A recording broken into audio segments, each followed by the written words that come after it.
Sombange aba program ewedde twalina ekibuuzo ekikwegambe ekyavaamu mu program ewedde twagenda ne twogera ku bintu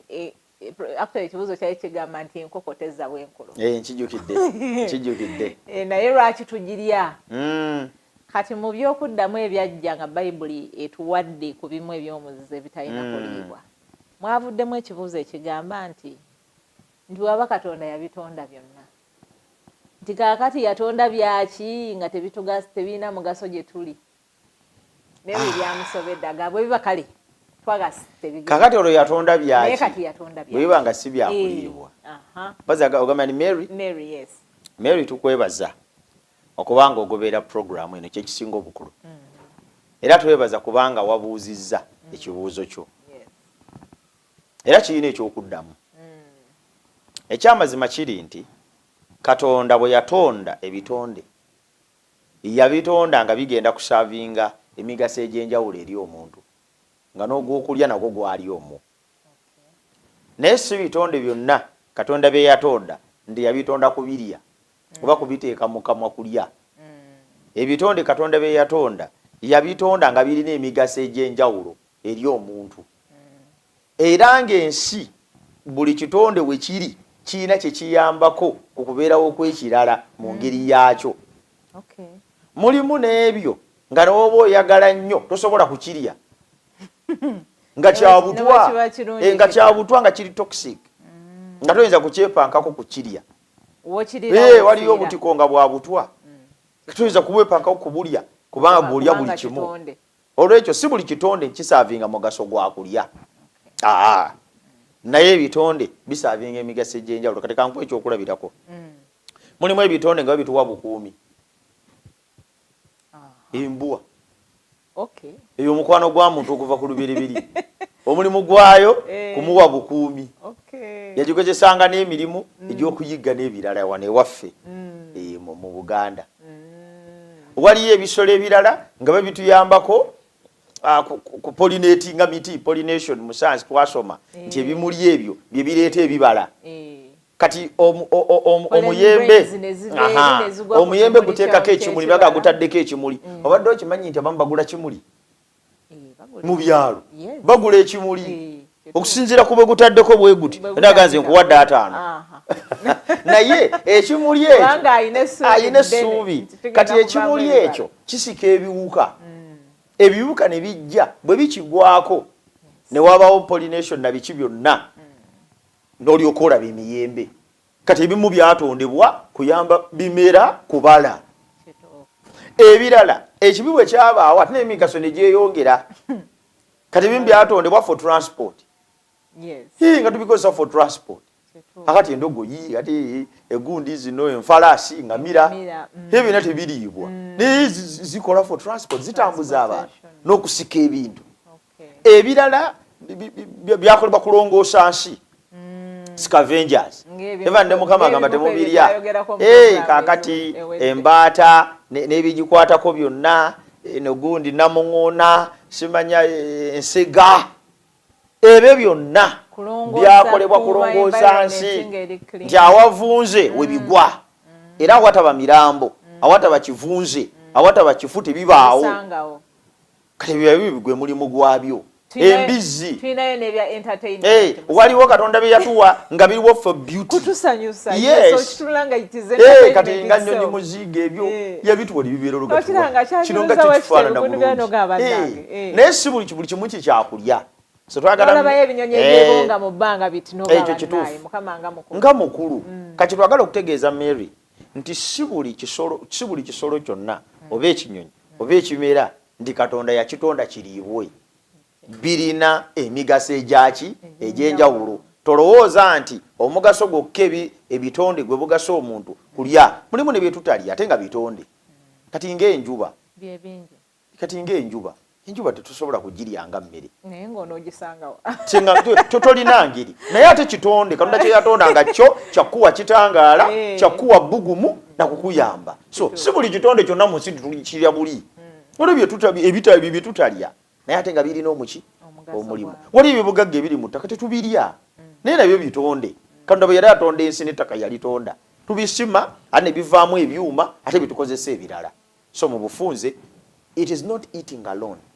That is the purpose of God's creatures. God's creatures have got many purposes to man. Bwe kituuka ku kulya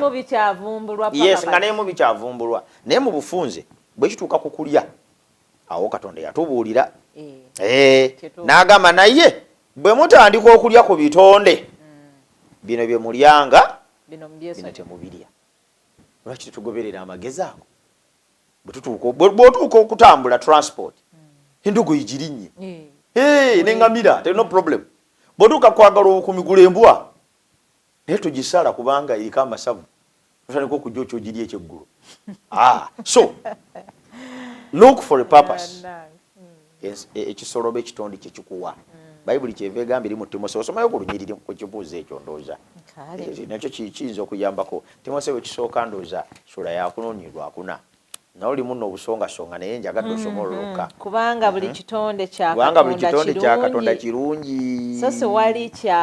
kyakusuula bwe kitoolebwa n'okwebaza kubanga olwokutaano kubanga kitukuzibwa na kigambo kya Katonda nakukola ki n'okusaba. Nyinza obutagenda nnyo wala na lunyiriri kubanga twali twogera luli twalukoonako olunyiriri olwo amakulu gaalo gali nti Timoseewo waliwo enjigiriza enkyamu ezajja nga zireeta obulombolombo obw'obuwangwa. Tolya kino tolya kano temuwasa temukola muti. Pawulo kyava amulabula n'amugamba nti abantu ab'enjigiriza bagenda kujja bangi nga baziyiza abantu okufumbiriganwa n'okulya ebyokulya ebimu. Katonda bye yatonda biriibwenga kubanga Katonda si buli kintu kina kitonda kiriibwe naye waliwo bye yatonda biriibwenga kati bye birongoofu naye nga batugamba nti tubirya olw'obulombolombo bwabwe okufuna obutuukirivu enzikiriza zaabwe. Pawulo kyava mugamba nti buli kitonde kya Katonda kyonna kirungi. Mbadde nsinga okwagalamu pertaining this question